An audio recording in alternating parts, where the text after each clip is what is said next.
On va demander à Grégory Volokin ce qu'il en pense, le président de Mescart Financial Services à New York. Grégory, bonjour.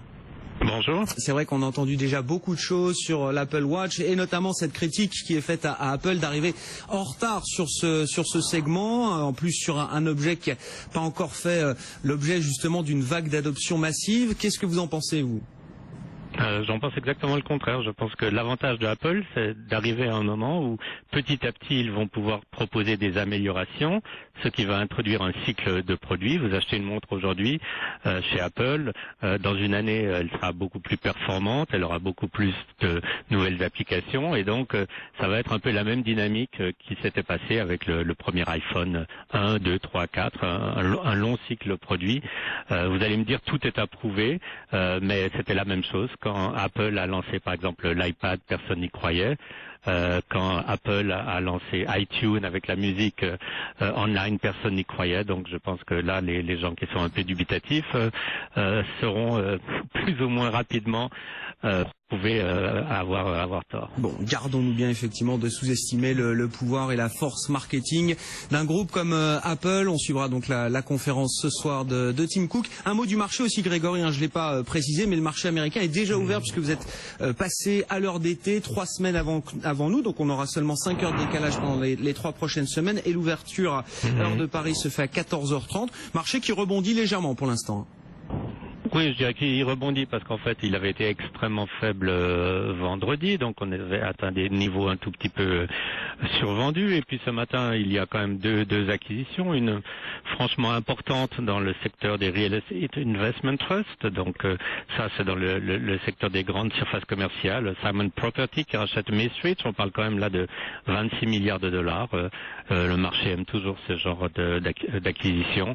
Je crois que la semaine surtout, elle sera influencée par vous, par les résultats de ces premiers achats obligataires en Europe, et puis surtout aussi par les chiffres de la consommation aux États-Unis pour voir s'ils suivent dans le bon sens les chiffres très très favorables de l'emploi qu'on a eu vendredi. Merci Grégory. On vous retrouvera un peu plus tard dans l'émission, juste avant 16h, pour faire un nouveau point sur cette séance à Wall Street qui a donc débuté il y a plus d'une demi-heure maintenant. On gagne 0,4% sur le Dow Jones. Nous, on est en léger repli en Europe. Intégral Bourse, Grégoire Favet. Allez, retour à New York. Avec seulement 5 heures de décalage, et ce pendant 3 semaines, puisque les États-Unis sont passés à l'heure d'été avant nous. Et c'est Grégory Volokin qu'on retrouve sur place, le président de Mescart Financial Services. Grégory, des marchés américains là qui rebondissent après la baisse assez significative de vendredi. On en parlait à l'instant avec l'intervenant précédent. Effectivement, tous les yeux sont focalisés sur Apple aujourd'hui. Les annonces qui seront faites un peu plus tard dans la journée et le titre qui progresse de plus de 1%. Là. Absolument. Donc la grande conférence où on va annoncer en principe le lancement de la iWatch et peut-être d'autres produits, elle a lieu à 10 heures de Californie. Ça fait 1 heure de l'après-midi chez nous. Ça fait 6 heures du soir chez vous, donc il faut encore un peu de patience.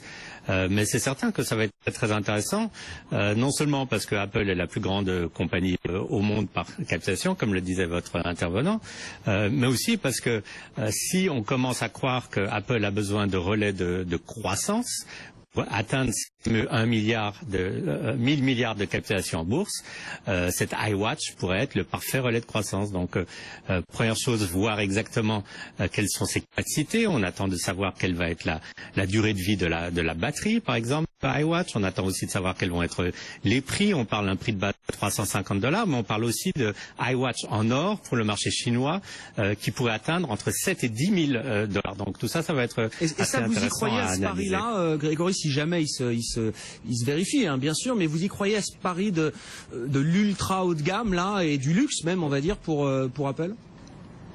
Écoutez, je connais pas mieux les Chinois que vous, mais ce que je connais des Chinois, c'est que s'ils ont un produit qui est à la hip, performant, avec un label qualité comme Apple et qui est en or massif, je ne vois pas pour quelle raison ils ne l'achèteraient pas. Et je crois qu'en fait, oui, on peut imaginer que les Chinois qui achetaient jusqu'à maintenant des Rolex en or vont commencer à acheter des Apple Watch en or. Bon, tiens, à propos de Chine et de luxe aussi, puisqu'on est quand même dans ce domaine-là avec Tesla, le fabricant de voitures de sport électriques. Tesla qui supprime des postes en Chine. Que se passe-t-il chez Tesla, Grégory? On aimerait bien savoir parce qu'ils suppriment un tiers de leur position en Chine alors que la Chine était quand même soi-disant leur grand relais de croissance. Vendredi, on entendait ils avaient un retard qui commence à être important sur la construction de leur fameuse usine. C'est une usine qui va coûter 5 milliards de dollars pour produire leurs batteries électriques. Donc Tesla a peut-être une crise de croissance. Le problème, c'est que pour le moment, chez Tesla, il n'y a pas de croissance. Elle est coincée à une production entre 30 et 40 000 véhicules par année. C'est un tout petit acteur qui a une valorisation qui est quand même extrêmement riche. On a un souci chez McDo, ça fait un moment que ça dure là, mais c'est de plus en plus significatif et c'est de plus en plus visible surtout là parce que ils vendent de moins en moins aux États-Unis. Oui, et pour McDo, je dirais, c'est carrément là une crise parce que le mois dernier, ils avaient des ventes en baisse de 1,7%.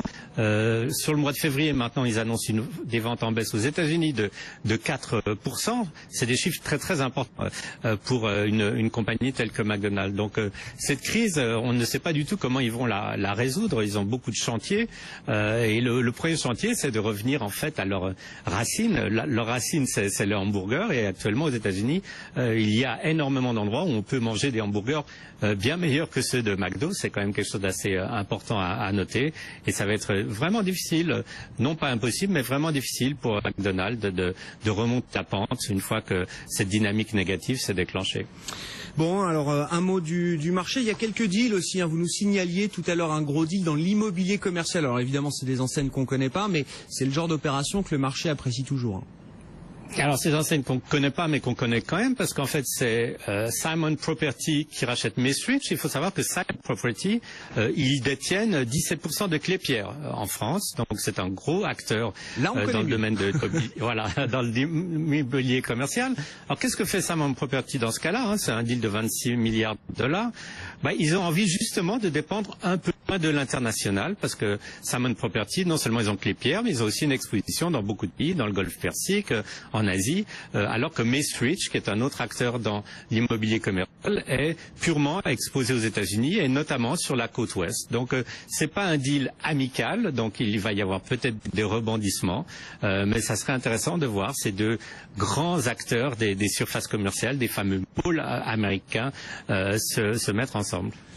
Merci beaucoup Grégory, merci d'avoir été avec nous cet après-midi. Grégory Volokin, président de Mescart Financial Services qui commande chaque après-midi dans Intégral Bourse les marchés américains et l'actualité du côté de New York.